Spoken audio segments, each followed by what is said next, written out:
अग्निपथ जो योजना है, इसके बारे में कई नौजवानों ने पिछले 2 दिन में मुझे सोशल मीडिया पे लिख के, फेसबुक, ट्विटर पे लिख के अपनी चिंताएं मेरे सामने रखी। हमारे देश में सरकारी पद 1 करोड़ से ज्यादा रिक्त पद इस समय भारत सरकार में खाली पद पड़े हैं। केवल जो पेपर की फीस होती है परीक्षार्थियों की, अभ्यर्थियों की, उससे सरकार 1300 करोड़ रुपए हर सालाना कमाती है। मैं प्रधानमंत्री जी से निवेदन करना चाहता हूं कि इससे पहले कि हम लोग 10 लाख नई नौकरियां बनाए, ये 1 करोड़ जो खाली पद हैं, अगर ये 1 करोड़ खाली पद ही हम लोग उनकी भरपाई करें तो लगभग 5 से 10 करोड़ लोग खड़े उठेंगे। देश में आज 2 समस्याएं बहुत प्रमुख हैं, लेकिन मैं आज शुरुआत करूंगा बेरोजगारी की समस्या से, जिससे कोई आदमी अछूता नहीं है, वंचित नहीं है। यहां से मुझे दर्जनों फोन रोज आते हैं पूरे उत्तर प्रदेश के, उत्तर भारत के लोगों के माध्यम से, जो मुझे बार बार एक चीज दोहराते हैं कि रोजगार की लड़ाई में कहीं ना कहीं हमारा देश पिछड़ते जा रहा है। आज मैं ये कहना चाहता हूं कि प्रधानमंत्री जी ने 2 दिन पहले जो ऐलान किया कि हम 2 साल में 10 लाख नई नौकरियां देंगे, उसका मैं तहे दिल से समर्थन करता हूं और उनका तरफ आभार प्रकट करता हूं। यह सच है कि यदि 10 लाख नौकरियां 2 साल में मिलेंगी तो देश में बहुत सारे परिवार खड़े उठेंगे। लेकिन साथ साथ मैं ये कहना चाहता हूं कि हमारे देश में सरकारी पद 1 करोड़ से ज्यादा रिक्त पद इस समय भारत सरकार में खाली पद पड़े हैं। ये मैं नहीं कहता, ये सरकार का अपना आंकड़ा कहता है। मैं प्रधानमंत्री जी से निवेदन करना चाहता हूं कि इससे पहले कि हम लोग 10 लाख नई नौकरियां बनाए, ये 1 करोड़ जो खाली पद हैं, अगर ये 1 करोड़ खाली पद ही हम लोग उनकी भरपाई करें तो लगभग 5 से 10 करोड़ लोग खड़े उठेंगे। हमारे देश में अगर एक आदमी का खून गिरता है तो पूरे देश का खून गिरता है। जब एक नौजवान का सपना टूटता है तो पूरा देश का सपना टूटता है।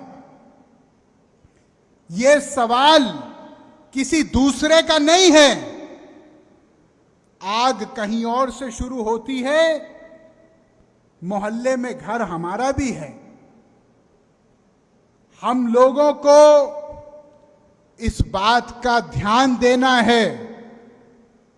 ये 1 करोड़ 60 लाख नौकरियां, लगभग 1 करोड़ केंद्रीय सरकार की और लगभग 70-75 लाख लगभग राज्य सरकारों, इसकी भरपाई के लिए हम लोगों को लगातार अपनी बात जगह जगह पे रखनी है।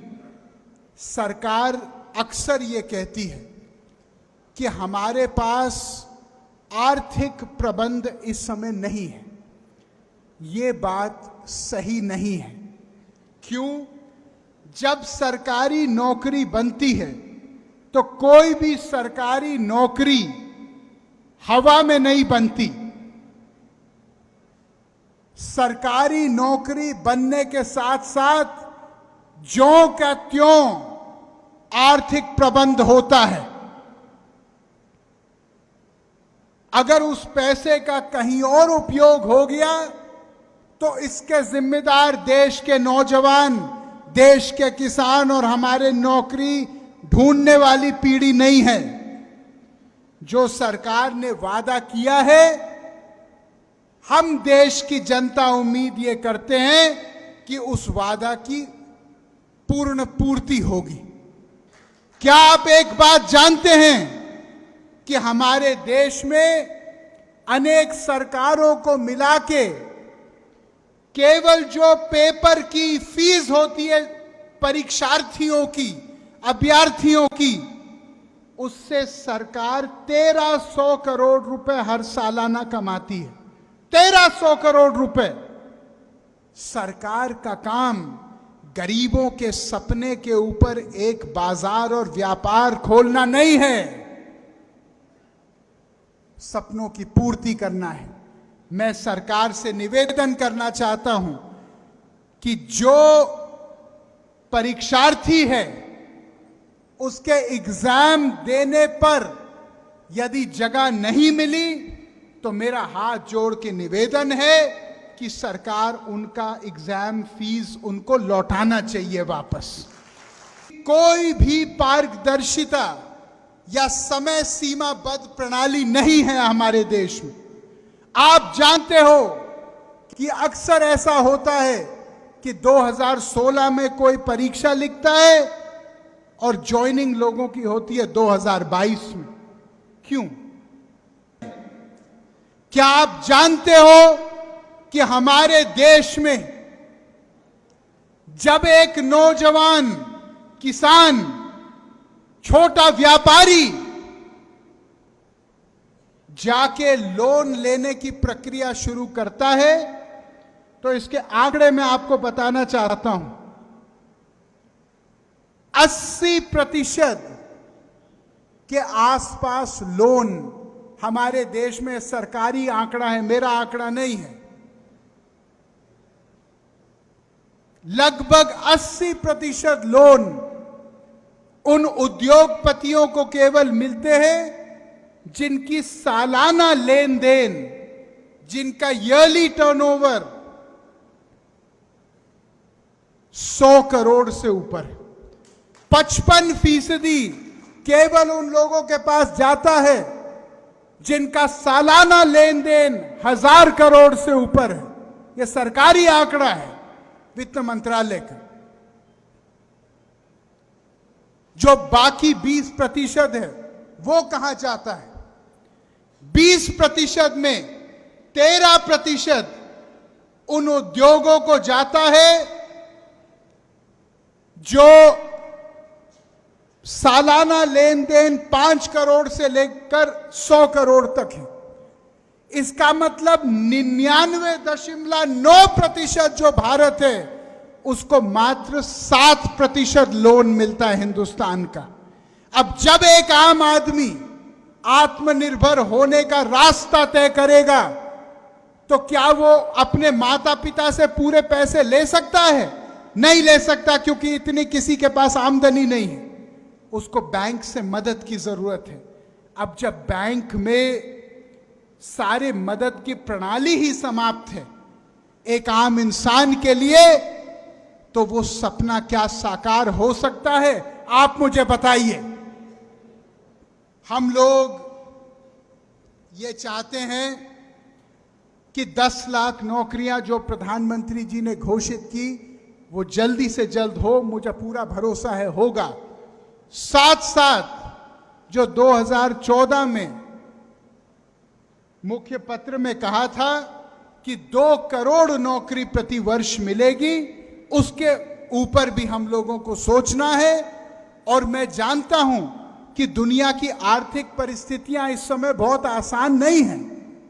मैं किसी के ऊपर दोष नहीं डाल रहा, लेकिन मैं केवल एक बात बोलना चाहता हूं कि ये 10 लाख शुरुआत होनी चाहिए। ये 10 लाख इस रास्ते का अंत नहीं होना चाहिए। जो 2 करोड़ नौकरियों की बात की गई थी वो नौकरियों की पूर्ति भी होनी चाहिए देश में, तभी गरीबी छटेगी। बात करना चाहता हूं इस अग्निपथ योजना की, जिसके ऊपर आज ही मैंने एक पत्र लिखा है माननीय रक्षा मंत्री जी को। यह अग्निपथ जो योजना है, इसके बारे में कई नौजवानों ने पिछले 2 दिन में मुझे सोशल मीडिया पे लिख के, फेसबुक, ट्विटर पे लिख के अपनी चिंताएं मेरे सामने रखी हैं। भाइयों, मैं सेना में तैनात एक नौजवान को एक सरकारी नौकर मुलाजिम नहीं मानता, मैं उसको एक तपस्वी, एक योद्धा मानता हूं। मैं ये मानता हूं कि जो आदमी ने अपने जीवन का सर्वस्व न्योछावर करके अपने देश के नाम त्याग करते हुए दिया है, वो आदमी तनख्वाह के लिए नहीं जी रहा, वो आदमी देश के लिए अपना बलिदान देने के लिए जी रहा है। हम उसको तनख्वाह तक सीमित ना करें, ना उसको आंखें तनख्वाह से। भाइयों, सेना की तैनाती एक बहुत घोर संकल्प और तपस्या है। मैं आपसे एक प्रश्न पूछना चाहता हूं। आज अगर कोई ये कहे कि आधे समय कोई परचून की दुकान चलाएगा और आधे समय कोई सेना का काम करेगा, तो क्या हमारी देश के रक्षा के ऊपर प्रश्न चिन्ह उठेगा कि नहीं उठेगा? हम लोग आज आपके माध्यम से एक प्रश्न उठा रहे हैं जो इस देश का हर नौजवान उठा रहा है। वो प्रश्न क्या है? वो प्रश्न ये है कि आज सरकार को 5 साल मिलते हैं देश की सेवा करने के लिए, वरुण गांधी को 5 साल मिलते हैं पीलीभीत के जनता की सेवा करने के लिए, तो फिर नौजवानों को देश की सेवा करने के लिए केवल 4 साल क्यों मिल दिए जा रहे हैं? ये सवाल हर नौजवान के सीने में है कि नहीं है? हम लोग भर्ती प्रणाली पे बहुत दिन से चिंतित हैं। 17 से लेकर 21 तक सेना की भर्ती होती है। मैं सरकार से आज प्रश्न पूछना चाहता हूं, अगर कोई 22 साल का नौजवान है तो क्या उसकी जवानी चली गई है? उसकी जवानी कोई काम की नहीं है देश के लिए? अगर कोई 24 साल का लड़का है तो क्या अगर वो देश के लिए अपना खून देना चाहता है तो क्या उसका खून बेकार है देश के लिए? ये प्रश्न हमको पूछने चाहिए। आज आप किसी टीवी उठा के देखो, केवल हिंदू मुस्लिम नफरत गर्दी चल रही है। मैं ये पूछना चाहता हूं, अगर हम लोग इस माहौल में लाखों लोगों को लेंगे, उनके बाद 4 साल बाद हम उनको छोड़ देंगे एक छुट्टे सांड की तरह गांव में, और हम उनको बोलेंगे कि 4 साल तक तो आपका बहुत मान सम्मान था, 4 साल तक तो हमने आपको सलामी ठोकी, हमने आपको फौजी साहब कहा, और अब आपको प्राथमिक विद्यालय के बर्तन मांजने पड़ेंगे, तो क्या इसका सेना के ऊपर, सेना के मनोबल के ऊपर, सेना के शौर्य के ऊपर कोई फर्क पड़ेगा कि नहीं पड़ेगा? जब 4 साल एक आदमी वो वर्दी पहनेगा जिस वर्दी पे हम सब लोगों को गौरव है, और 5 साल बाद वैसे लोग आत्महत्या करेंगे गांव-गांव में, क्योंकि वो डिप्रेशन में आ जाएंगे, वो डिप्रेशन में आएंगे। अगर उनकी शादियां होंगी, 4 साल बाद उनको उनके ससुराल वाले पूछेंगे कि भैया पहले तो बड़ा रुतबा था तुम्हारा, लौ लश्कर था, अभी आप बेकार हो गए हो, आप तो पड़े ए गांव में अब क्या होगा आगे हमारे बिटिया का, क्या जवाब देंगे? मैं सरकार से पूछना चाहता हूं कि क्या एक एक आदमी जो सेना में इस अग्निपथ योजना के द्वारा जा रहा है, क्या उसके 4 साल के बाद क्या आप सबका सम्मानजनक पुनर्वास करने के लिए तैयार हैं? क्या आप उनको पुलिस की भर्ती या कोई उद्योग में भर्ती देने के लिए तैयार हैं? भाइयों, आज हमारे देश में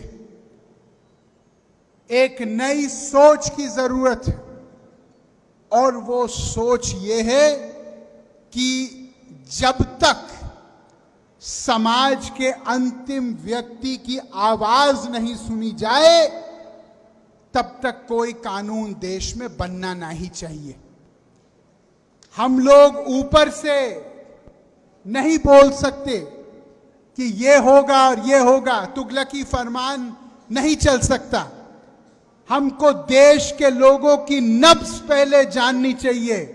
हमको देश की भावनाओं को पहले सम्मान और आदर के साथ सुनना चाहिए। हमको पहले यह समझना चाहिए कि समाज का जो रीति नीति है वो किस बात से उठेगी और किस बात से नकारात्मक रूप से प्रभावित होगी, और ये समझ के कोई कदम हम लोगों को उठाना चाहिए। सवाल रोजगार का केवल नहीं है, सवाल राष्ट्रीय सुरक्षा का है, सवाल हमारे देश का मान सम्मान का है। यही जोश मैं आपके अंदर हर समय देखना चाहता हूं। इसी भरोसे के साथ मैं आपकी लड़ाई हमेशा लड़ते रहूंगा। जय हिंद, जय भारत।